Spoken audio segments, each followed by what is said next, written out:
අද මම පහසුවෙන්ම රසට ආප්ප හදන හැටි තමයි ඔයාලට පෙන්වන්න යන්නේ. හැබැයි අද මම නිකන් ආප්ප හදන හැටි නෙමෙයි ක්‍රිස්පි ගතියට කර ගාලා හැපෙන්න ආප්ප හදාගන්නේ කොහොමද කියලා තමයි මම ඔයාලට අද පෙන්වන්න යන්නේ. මුලින්ම අපි බලමු මේ කර ගාලා හැපෙන්න ක්‍රිස්පි ගතියට ආප්ප හදාගන්න අපිට මොනවද ඕන වෙන්නේ කියලා. මම මුලින්ම අරන් තිනවා කෙකුළු හාල් ග්‍රෑම් 500ක්. මේ හාල් හොඳින් හොදලා පැය 10ක් 12ක් විතර පෙඟෙන්න තියලා වතුර පෙරලා තමයි මම මේ අරගෙන තියෙන්නේ. ඔයාලට පුළුවන් ඔයාලා උදේට ආප්පු පිටි මිශ්‍රණය හදාගන්නව නම් රෑ හාල් ටික පෙඟෙන්න දාලා උදේට අපිට මේ පිටි මිශ්‍රණය හදාගන්න පුළුවන්. පැය 10ක් විතර වතුරේ දාලා තියන්න පෙඟෙන්න. එතකොට අපිට මේක පහසුවෙන්ම අඹර ගන්න පුළුවන්. ඊළඟට මම අරන් තිනවා වේලුණු පොල් ගෙඩියක පොල් කිරි ගෙඩියක පොල් කිරි අරගෙන මම මේ වගේ කොටස් දෙකකට වෙන් කරගෙන තියෙනවා. මම මේකට සාමාන්‍ය පොඩි පොල් ගෙඩියක් ගත්තේ හින්දා පොල් ගෙඩියක කිරි අරන් තිනවා. ඔයාලා ටිකක් ලොකු පොල් ගෙඩියක් ගන්නවා නම් පොල් බෑයක කිරි අරගෙන මේ වගේ කොටස් දෙකකට වෙන් කරගන්න පුළුවන්. පොල් කිරි වැඩි වුණාට ගැටලුවක් නැහැ. මොකද පොල් කිරි වැඩි වුණාම ආප්පවල කිරි ගතිය රසය වැඩි වෙනවා. මේ වගේ පොල් කිරි කොටස් දෙකකට වෙන් කරගන්න. තව මම අරගෙන තියෙනවා ඊස්ට් තේ හැඳි භාගයක්, සීනි මේස හැඳි භාගයක් අරන් තියෙනවා. තව මම අරගෙන තියෙනවා නෙස්ටා මෝල්ට් ග්‍රෑම් 25ක්. මේ නෙස්ටා මෝල්ට් අරගන්න හේතුව මම මේ නෙස්ටා මෝල්ට් ටික කලවම් කරන වෙලාවට ඔයාලට කියන්න. මේ හාල් ටික මම බ්ලෙන්ඩර් එකේ තමයි අඹරගන්නේ. මුලින්ම මේ අපි පෙඟෙන්න තියලා ගත්තු හාල් ටික බ්ලෙන්ඩර් එකට දාගන්න.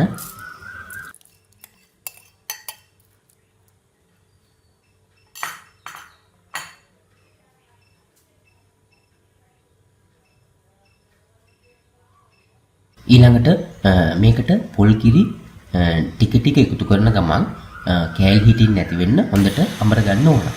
මේ හාල් ටික පිටි වෙන්න හොඳට අඹර ගන්න ඕන.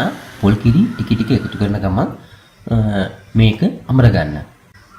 මේකට අපි පාවිච්චි කරන්නේ අපි වෙන් කරගත්තු පොල් කිරි කොටස් දෙකකින් එක කොටසයි ඉතුරු කොටස අපි වෙනම තියා ගන්නවා. ඒක අපි පසුව තමයි පාවිච්චි කරන්නේ. මේ හාල් ටික අඹර ගන්නකොට අපි වෙන් කරගත්තු පොල් කිරි කොටස් දෙකකින් එක කොටසක් විතර පාවිච්චි කරන්න. පොල් කිරි ටික එකතු කරන ගමන් හොඳට කෑලි හිටින් නැති වෙන්න අඹර ගන්න. දැන් මම ඒ විදිහට හොඳට මේ ටික අඹරගෙන තියෙන්නේ. ඊළඟට මේකට අපි ගත්තු ඊස්ට් තේ හැඳි භාගයක් එකතු කරගන්න. සීනි මේස හැඳි භාගයක් එකතු කරගෙන තවත් ටිකක් හොඳින් මේ ටික කලවම් කරගන්න ඕන. ඒක බ්ලෙන්ඩ් එකෙන්ම මේ විදිහට කලවම් කරගන්න. දැන් මම ආප්ප වලට ඕන කරන පිටි මිශ්‍රණය හදාගෙන තියෙන්නේ. මේ පිටි මිශ්‍රණය අපි බ්ලෙන්ඩ් එකෙන් වෙනම භාජනයකට දාගන්නවා.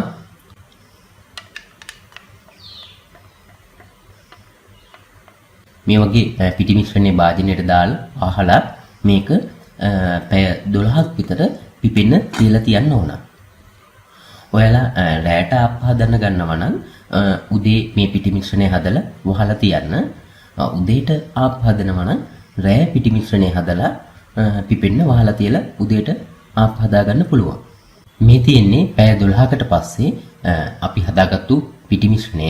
මම පැය 12ක් පිපෙන්න තියලා තමයි මේ අරගෙන තියෙන්නේ. මම උදේ තමයි මේ පිටි මිශ්‍රණය හදාගත්තේ. රැයට ආප්ප අපි හදාගන්න.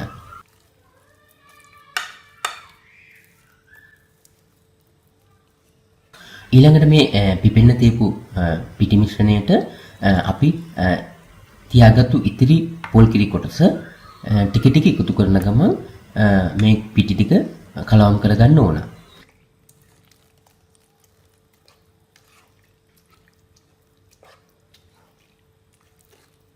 පොල් කිරි එකතු කරන ගමන් මේකට රස අණුව ලුණු ටිකක් එකතු කරගෙන මේ පිටි මිශ්‍රණය කලවම් කරගන්න. පොල් කිරි ටික එකතු කරන ගමන් මේ පිටි ටික කිරිත් එක්ක දී කරගන්න ඕන. මේක ගොඩාක් ඝන මිශ්‍රණයක් හදාගන්නත් එපා. ගොඩාක් දියට මේ මිශ්‍රණය හදාගන්නත් එපා. සාමාන්‍ය ආප්ප හදාගන්න ඕන පදමට එන විදිහට මේ පිටි මිශ්‍රණය හදාගන්න ඕන. පොල් කිරි ටික ටික එකතු කරන ගමන් තමයි අපි මේ මිශ්‍රණය හදාගන්න ඕන. මේ පිටි මිශ්‍රණය ගොඩාක් දියට හදාගන්න එපා. මොකද ගොඩාක් දිය වුණොත් ආප්ප හදාගන්න වෙලාවට ඔයාලට තාච්චියෙන් මේක ගලව ගන්න ටිකක් අමාරු වෙයි. ඒකින්ද සාමාන්‍ය දියත් නැති ඝනකමත් නැති මධ්‍යස්ථ ප්‍රමාණයට මේ පිටි මිශ්‍රණය හදාගන්න. මම මේ පෙන්වන විදිහට මේ වගේ පිටි මිශ්‍රණය හදාගන්න. පොල් කිරි ඉතුරු වුණොත් ඒ පොල් කිරි ටික තියාගන්න. අපිට මොකද ආප්ප හදාගන්නකොට සමහර වෙලාවට මේ පිටි මිශ්‍රණයේ ටික ටික ආයෙ ඝන වෙන්න පුළුවන්. එතකොට අපිට අපි ඉතුරු කරගත්ත පොල් කිරි ටිකක් එකතු කරගෙන ආයෙ පිටි මිශ්‍රණය ටිකක් දිය කරගන්න ඕන වෙනවා. ඒකින්ද මේ ඉතුරු පොල් කිරි ටික වෙනම තියාගන්න. මේ විදිහට ආප්ප හදාගන්න ඕන පදමට පිටි මිශ්‍රණය හදාගත්තට පස්සේ මේකට අපි කලින් මම කියපු නෙස්ටමෝල්ට් ග්‍රෑම් 25 මේකට එකතු කරගන්න ඕන. එකතු කරගෙන නෙස්ටමෝල්ට් ටික හොඳට මේ පිටි මිශ්‍රණය දිය කරගන්න ඕන. මේ අපි නෙස්ටමෝල්ට් එකතු කරගන්න ඇයි කියන එක මම ඔයාලට කලින් කිව්වා කියන්නම් කියලා. ඒක මිශ්‍ර කරන වෙලාවේදී නෙස්ටමෝල්ට් අපි ග්‍රෑම් 25ක් මේ ප්‍රමාණයට එකතු කරගත්තාම ආප්ප වල ක්‍රිස්පි ගතිය එහෙනම් නැත්තම් ආප්ප හොඳට කරකර ගාලා හැපෙන ගතියට අපිට හදාගන්න පුළුවන්. ඒ වගේම තමයි ආප්ප වල හොඳ පාටක් අපිට අරගන්නත් පුළුවන් මේ නෙස්ටමෝල්ට් එකතු කරාම මේ පිටි මිශ්‍රණයට. ඒක නිසා දැන් මම අද මේ හාල් ග්‍රෑම් 500ක පිටි මිශ්‍රණයක් හදාගෙන තියෙන්නේ. ඒක නිසා ඒකට මම නෙස්ටමෝල්ට් ග්‍රෑම් 25ක් එකතු කරගන්නවා. ඔයාලා පිටි මිශ්‍රණයේ ප්‍රමාණය වෙනස් වෙනකොට එකතු කරන නෙස්ටමෝල්ට් වල ප්‍රමාණය වෙනස් කරගන්න. නෙස්ටමෝල්ට් ටික මේ වගේ හොඳට පිටි මිශ්‍රණය දිය කරගන්න. හරි, දැන් මම ආප්ප හදාගන්න ඕන කරන පිටි මිශ්‍රණය හදාගෙන තියෙන්නේ ආප්ප පදමට. අපි ඊළඟට බලමු ආප්ප ටික හදාගන්න හැටි. අද මම මේ ආප්ප පුච්ච ගන්න යන්නේ මේ වගේ නාස්ටික් තාච්චයක තමයි. මොකද මේ වගේ නාස්ටික් තාච්චයක් කරගත්තොත් අපිට ආප්ප ටික ගලව ගන්න හරි පහසුවෙන්ම ගලව ගන්න පුළුවන්. ඔයාලා වෙනම ඔයාලගේ තාච්චියක් තියෙනවා නම් ඒ තාච්චිය උනත් මේ විදිහට ආප්ප ටික පුච්ච ගන්න පුළුවන්. ඔයාලා සාමාන්‍ය තාච්චයක් පාවිච්චි කරලා ආප්ප හදා ගන්නවා නම් සමහර විට ආප්ප ගැලවෙන්නේ නැති වෙන්න පුළුවන්. ඒ ආප්ප පහසුවෙන්ම ඒ තාච්චි වල ගලව ගන්න හැටි මම ඔයාලට ඉදිරි වීඩියෝ එකකින් කියලා දෙන්නම්. කොහොමද තාච්චිය ආප්ප ගලව ගන්න අපි පදම් කරගන්නේ කොහොමද කියලා. ඒක මම ඉදිරි වීඩියෝ එකකින් ඔයාලට පෙන්වන්නම්. ඔයාලටත් මේ වගේ non stick තාච්චියක් ගන්න පුළුවන් නම් ඊටාම පහසුවෙන්ම ආප්ප ගලව ගන්න පුළුවන්.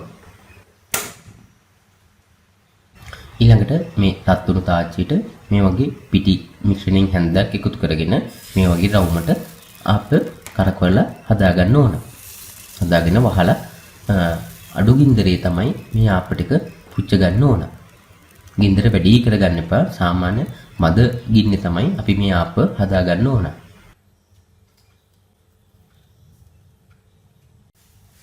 මේ වගේ ආප්පේ හොඳින් වටේ පිච්චුණාට පස්සේ අපිට ගලව ගන්න පුළුවන්. ඔයාලට පේනවා ඇති මේ non stick තාච්චි නිකම්ම ආප්ප ගැලවිලා එනවා.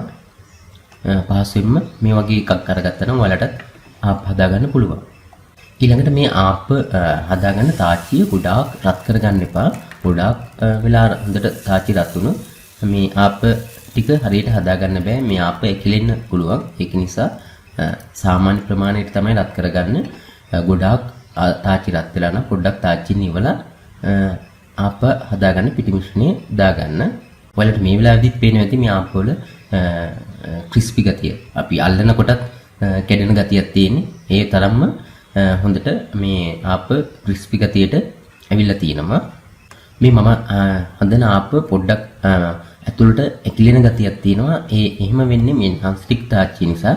non stick තාච්චියේ ආප්ප ඇලෙන්නේ නැති හින්දා ඉක්මනට ගැලවෙන හින්දා පොඩ්ඩක් ඇතුළට ඇකිලෙන ගතියක් තියෙනවා. ඒ වුණාට ගැටලුවක් වෙන්නේ නැහැ. ආප්ප වල හොඳට ක්‍රිස්පි ගතිය නැත්තම් හොඳට කරකර ගන්න ගතිය ඒක එලෙසම තියෙනවා. මේ ඇතුළට ඇකිලුණා කියලා ආප්ප වල ඒක වෙනසක් වෙන්නේ නැහැ. මේ විදිහට මම මේ තියෙන්නේ හදාගත්තු ආප්ප කීපයක්. ඔයාලට පේනවා ඇති හොඳ පාටක් තියෙනවා මේ ආප්ප වල. මම දැන් ඔයාලට මේකෙන් කෑල්ල කාලා පෙන්නන්නම් කොහොමද මේකේ ක්‍රිස්පි ගතිය කියලා. මේ ආප අල්ලන්න බෙල් තරමට ක්‍රිස්පි ගතියක් තියෙනවා. ටක් ගාලා කැඩෙනවා. ඔයාලට ඇහෙනවා ඇති කොහොමද ශබ්ද කියලා කර කර ගාන මේ වගේ ක්‍රිස්පි ගතියට හොඳට අපිට මේ ආප ටික හදාගන්න පුළුවන්. ඊළඟට මම ඔයාලට පෙන්නන්නම් මේ පිටි මිශ්‍රණයෙන් බිත්තර ආප්පයක් හදාගන්න හැටි.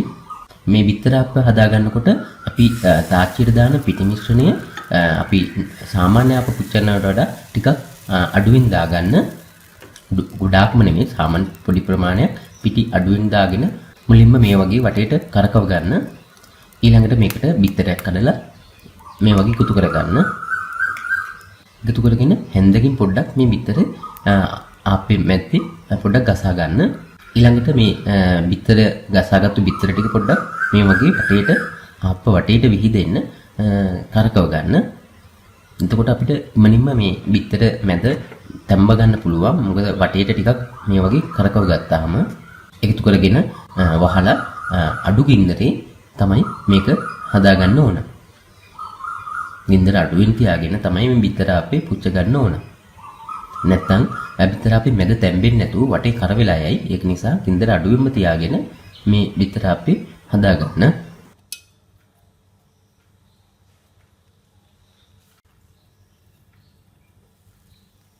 දැන් මේ බිත්තර ආප්පේ හොඳින් පිච්චිලා තියෙන මැද හොඳට තැම්බිලා තියෙන්නේ. මම මේ විදිහට මේක ඉවත් කරගන්නවා.